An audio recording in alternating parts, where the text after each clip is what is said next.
Assalamualaikum warahmatullahi wabarakatuh.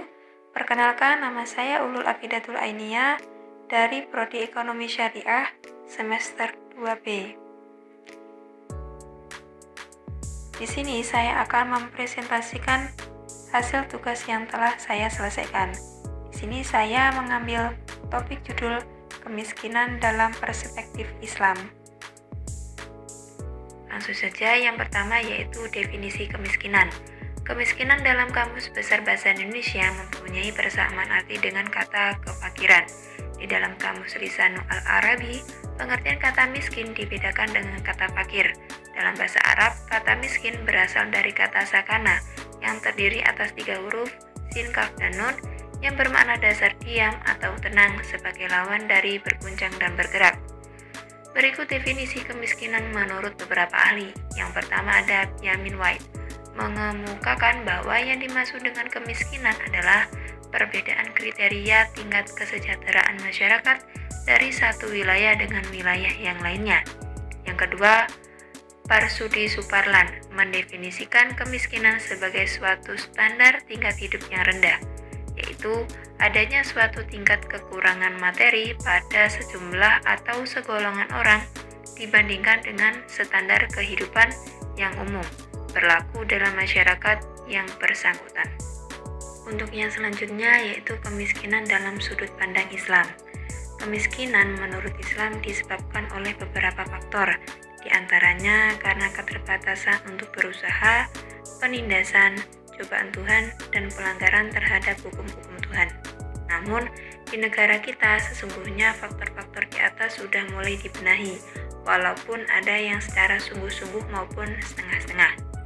Menurut Islam, dengan adanya bantuan orang kaya tersebut agar orang miskin tidak terjerumus ke dalam perbuatan yang dapat merendahkan martabatnya sendiri. Islam sesungguhnya telah menyadari bahwa terkadang kefakiran dan kemiskinan akan menjadi manusia pada kekufuran. Untuk yang berikutnya, yakni penyebab kemiskinan. Yang pertama ada kemiskinan selalu dikaitkan dengan ketidakmampuan dalam mencapai pendidikan tinggi. Yang kedua, kemiskinan juga selalu dihubungkan dengan jenis pekerjaan tertentu. Yang ketiga, hubungan antara kemiskinan dengan gender. Di Indonesia sangat terasa sekali dimensi gender dalam kemiskinan. Yang keempat, hubungan antara kemiskinan dengan kurangnya akses terhadap berbagai pelayanan dasar infrastruktur. Sistem infrastruktur yang baik akan meningkatkan pendapatan orang miskin secara langsung dan tidak langsung melalui penyediaan layanan kesehatan, pendidikan, transportasi, telekomunikasi, akses energi, air, dan kondisi sanitasi yang lebih baik. Yang kelima, lokasi geografis. Ini berkaitan dengan kemiskinan karena ada 2 hal. Untuk yang selanjutnya yaitu ukuran kemiskinan. Seseorang dikatakan miskin secara absolut apabila pendapatannya lebih rendah dari garis kemiskinan absolut, atau dengan istilah lain, jumlah pendapatannya tidak cukup untuk memenuhi kebutuhan hidup minimum. Ukuran garis kemiskinan yang digunakan oleh Biro Pusat Statistik atau disingkat BPS berdasarkan pendekatan kemiskinan absolut dengan mengacu pada definisi kemiskinan oleh Sayugyo tahun 2000.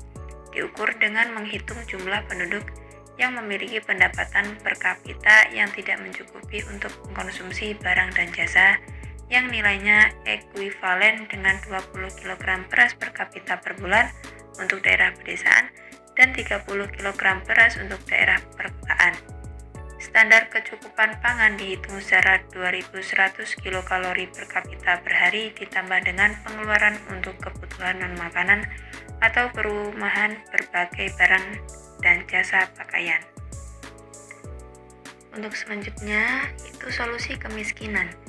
Cara pemerintah mengatasi kemiskinan yaitu yang pertama, membuka lapangan kerja, kedua, meningkatkan kualitas pendidikan, yang ketiga, mendukung usaha mikro, yang keempat, menjaga kestabilan harga barang pokok, yang kelima, memberikan subsidi kepada masyarakat, yang keenam, memberikan bantuan langsung, yang ketujuh, mengembangkan balai latihan kerja, dan yang kedelapan, mempermudah birokrasi investasi.